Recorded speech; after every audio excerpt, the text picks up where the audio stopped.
છંદ મને બહુ ગમે છે. ઘણા કરોડપતિના ઘરે મહેમાન હોય ને, રૂપિયાવાળાના ઘરે પ્રસંગ હોય, લગ્ન હોય, એટલે ભાઈઓ બિચારા આર્થિક રીતે નબળા હોય પૈસા ટકે. અને હું ઘણી વાર કહું છું કે માલ એ તો મોહબ્બત હે યાર. બાપુ ઘણા કહે છે કે રૂપિયા હાથનો મેલ છે. જીગરસિંહ, એ મેલ વાળાને કહેજો કે તમે માતાજીના હમસે લોન ન કરાવતા, રોકડે લઈ લો. એ તો જેને વીઠી હોય એને ખબર હોય યાર પૈસાની તાકાત શું છે. સવારમાં દવાખાને જવાનું હોય, દવાખાનું આવીને ઉભું રહી ગયું હોય, ગામના પાદરમાં એક બસ નીકળતી હોય પોપટભાઈ, અને ગામમાં ઉસીના પૈસા લેવાના હોય, એ ભાઈ જાગ્યા ન હોય, આ બસ આવવાનું ટાણું થઈ ગયું હોય, દવાખાનાનો દર્દી હાર્યા હોય અને પૈસા વાંકે બસ વહી જાય, એને કોક દી પૂછજો પૈસા શું છે યાર, તો ખબર પડે. બાકી નાણા વગરનો નાથીઓ અને નાણે નાથા લાલ. સકડો રિક્ષા તગો હાંકતો હોય નાથીઓ, આખું ગામ નાથીઓ નાથીઓ કરતો, નાથા ફેરો કરી જાજે, રૂપિયા થઈ જાય એટલે કેમ છો નાથાલાલ. આ પૈસાની તાકાત છે યાર.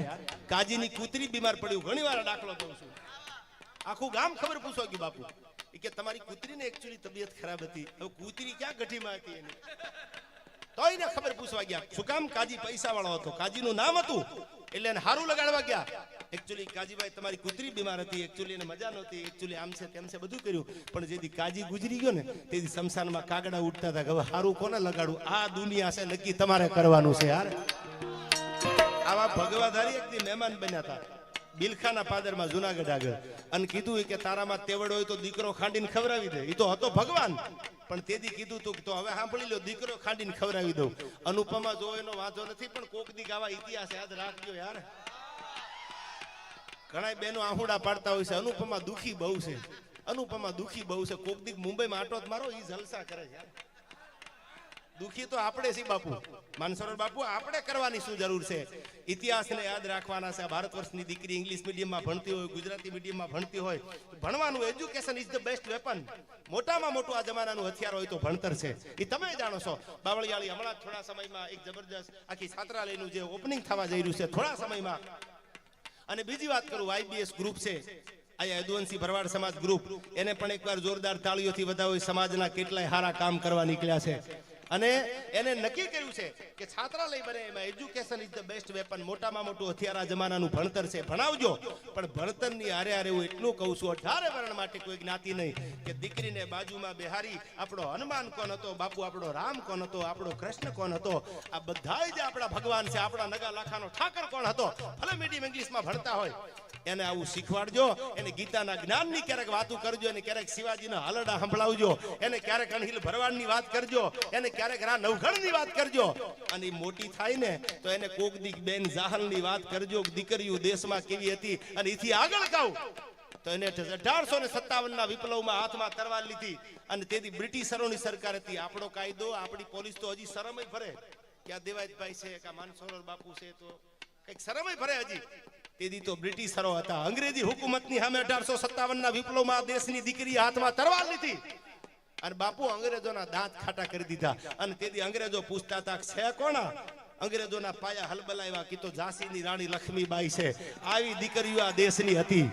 આ 1857ની વાત કરી, પાછા આવો ત્યાંથી 1817માં એક જબરજસ્ત યુદ્ધ થયું બાપુ બ્રિટિશરોની સામે. તોપના ગોળા મુકાઈ ગયા હતા 1817માં, 1857માં નહીં. ઈ 22 વર્ષની દીકરી હતી. બે હાથમાં તરવારું લઈને 1 2 3 નહીં, 2600ના દળ કટક લઈને યુદ્ધના મેદાનમાં ઉતરી બ્રિટિશરોની સામે. મધ્યપ્રદેશમાં ઇન્દોરના રાજા યશવંતરાય હોલકરની દીકરી, અને એને કીધું તું તમારા દાંતનો ખાટા કરું તો હું મારી જનેતાનું થાવણ લઈ જવું યુદ્ધના મેદાનમાં. એ ભીમાબાઈ નામની દીકરી હતી. આવી દીકરીઓના ઇતિહાસ કોકની વાંચજો. આ દેશની હરેક દીકરી ઝાંસીની રાણી લક્ષ્મીબાઈ છે, આ દેશની હરેક દીકરી ભીમાબાઈ જેવી છે. અને આ દેશની હરેક દીકરી સાંભળી લેજો, તમે ધારે ને તો એ 9 લાખ લોબડિયાળી જગદંબા છે. અરે આ દુહો મને યાદ આવે છે, નારી પ્રીત में રાધા બને.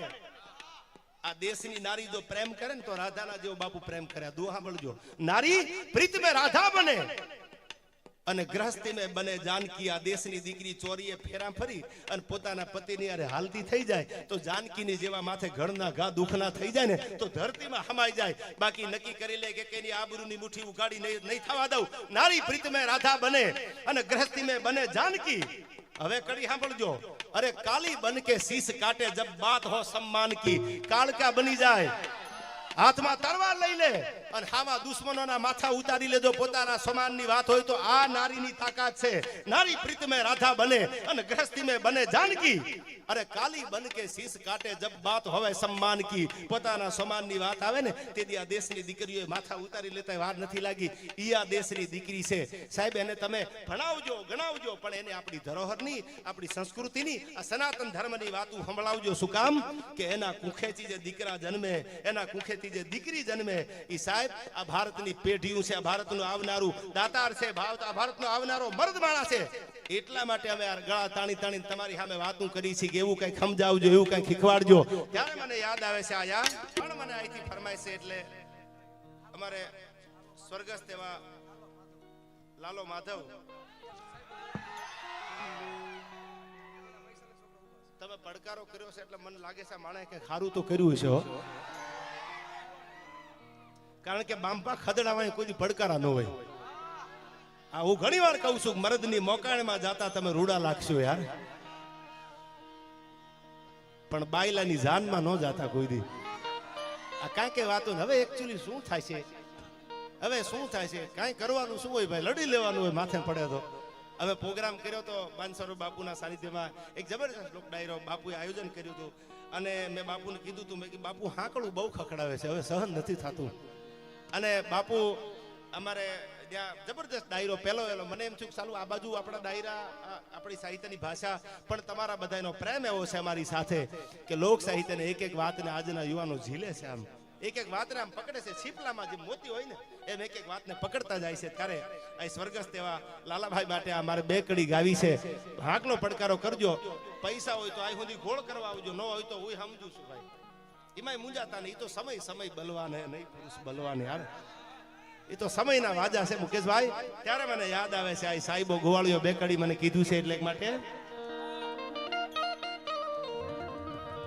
કે સાહેબો રે એ ગોવાળીઓ રે મારો મીઠડો રે ગોવાળીઓ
પરિષદ બજરંગ દળ કારેલી બાગ પ્રખંડ દ્વારા 17 એપ્રિલ 2024 રામનવમીની ભવ્ય શોભાયાત્રા રાખી છે. તો બધાય મારા હિન્દુ ભાઈઓને આ પ્રોગ્રામના માધ્યમથી આમંત્રણ આપવા માટે બધાને જોડાવા માટેનું આમંત્રણ છે. અધ્યક્ષ ભરતભાઈ ભરવાડ, મંત્રી શ્રી કલ્પેશભાઈ જોશી, વિશ્વ હિન્દુ પરિષદ કારેલી બાગ.